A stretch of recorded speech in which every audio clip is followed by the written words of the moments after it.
Could the RG351MP be the ultimate retro handheld device? Let's talk about that.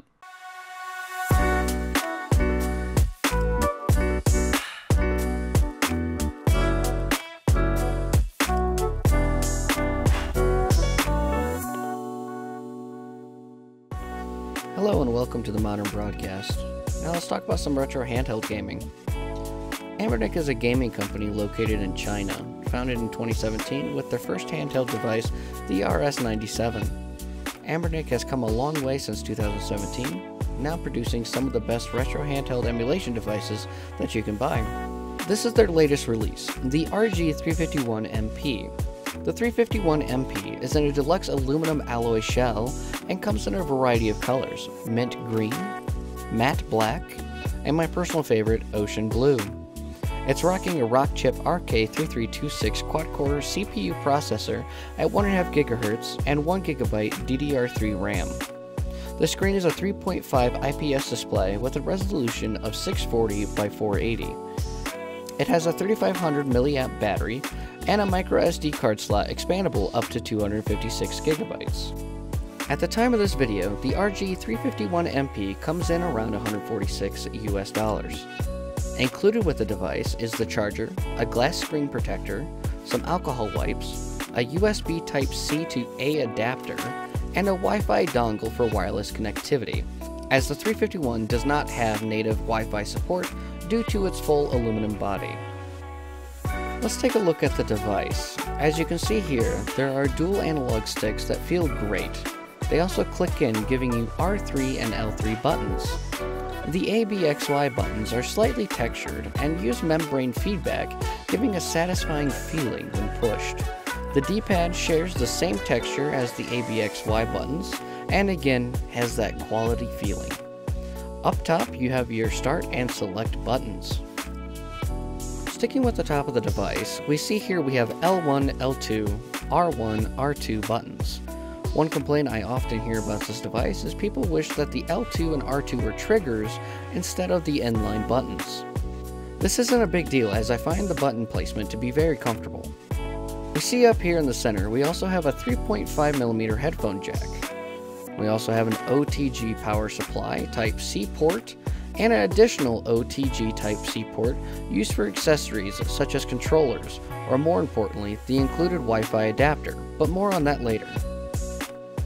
Lastly, if you're coming from the older RG350M, you'll notice both the 351MP and the 350M are the exact same size and shape. However, you'll quickly notice they took out the HDMI port, which is kind of a bummer for some users. This isn't something that really bothers me, as I primarily want my portable handheld system to be, well, portable and on the go.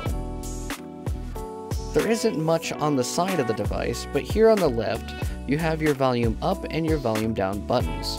Each have a tactile feel. Anbernic has done a great job with these buttons, staying out of the way when holding the device. On the right side, we have our power button. The 351 has a great sleep feature. When the device is on, just tap the power button once and the device will go to sleep. To wake the device up, just tap the power button again once more and you're ready to pick up where you left off. On the bottom of the device, we have two micro SD card slots. The TF1 slot is our system files, while the TF2 slot is where we put all of our ROMs, music, and videos. In the center of the device, we have a recessed reset button, which is great if your device ever gets stuck and you need a quick reboot. Also on each corner of the device, there is stereo speakers. The rear of the device has those nice rubber pads that give the system a bit more grip. There's also some information about the 351MP back here, such as, again, it has that 3500 mAh battery. The battery is advertised to last up to 6 hours, however in my test I find the battery lasts more in the 4 to 4.5 hour range. When you get your RG351MP, it'll have a micro SD card with the default Linux-based operating system. This card will go in the TF1 slot of the device, otherwise it will not boot.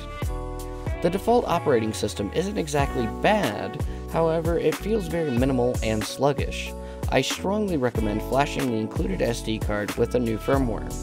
The good news is that Anbernic devices all have great options for custom firmware.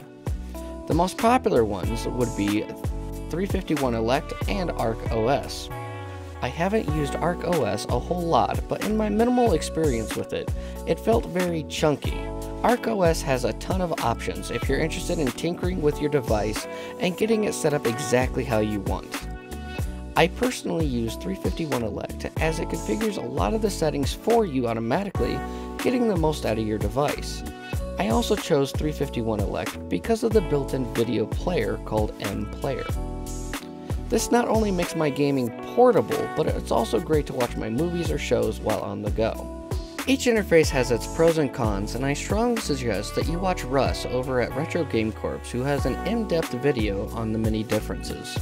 I'll link his channel down below. The RK3326 chip has been out for a long time now and can easily support up to PlayStation no problem. When we start getting into Dreamcast, PSP, and Nintendo 64 emulation, this device starts to struggle, and again it's because of that RK3326 processor. Lower end games for those systems may run, but it'll just have to be something that you tinker with. Having that 4:3 aspect ratio screen will really bring those console games to life, and they look amazing on this display. If you're wanting to play Game Boy, Game Boy Color, or Game Boy Advance, it may look stretched out on this display. If that's a big thing for you, I'd strongly recommend the RG351M.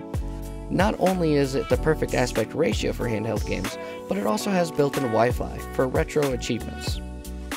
Retro achievements are a pretty neat way to modernize old retro games. To start using retro achievements, you first need to make an account at retroachievements.org. After making your account, you'll need to sign into it on your handheld device. Plug in your USB-C adapter and connect to your Wi-Fi. Press start on the device and go to Game Settings. Scroll down to Retro Achievements and sign into your account. When playing your old games, if you complete a challenge in your game, you'll unlock the achievement. It will automatically show up on your profile at retroachievements.org. Let's check out some footage of lower-end systems such as Sega Genesis, and then we'll move to PlayStation. And lastly, we'll do some Nintendo DS and PSP.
Here we have the Nintendo DS emulator. Unfortunately, it is not configured well for this device.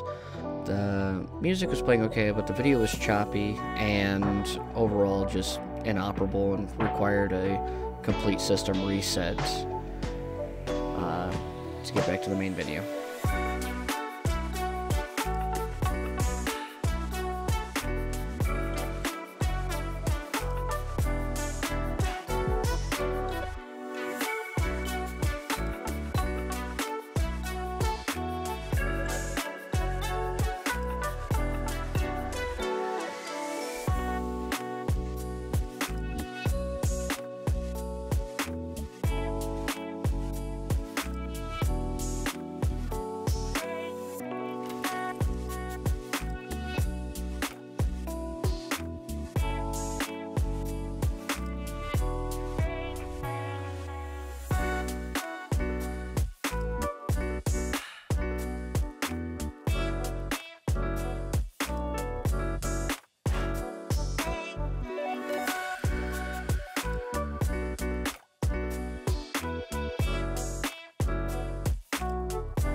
Real quick, I wanted to show that in the ports folder, this system can natively support Undertale along with Freedom Planet.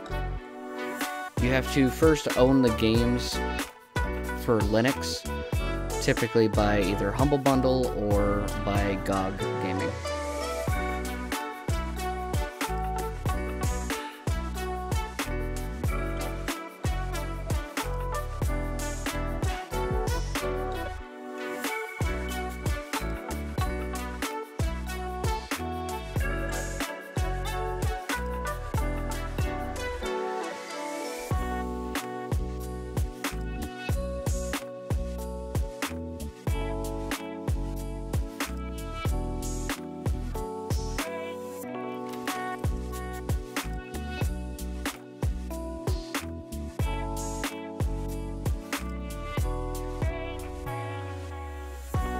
Overall, is the RG351MP the ultimate retro gaming handheld? I think that depends on who's utilizing the device. If you're the casual player looking to play up to PlayStation and don't care about built-in Wi-Fi or retro achievements, then I would say this is a great device for you. The metal shell makes it a premium product, the buttons feel really good when pressed, and the device is comfortable. If you're a user that really wants internal Wi-Fi and don't care about pixel-perfect aspect ratio, then honestly, I'd recommend the RG351M. Thanks so much for watching. Let me know in the comments down below what your thoughts are on the RG351MP, and if you'd like me to do a comparison video between the RG351M versus the MP. If you enjoyed this video, please consider leaving a like and subscribe.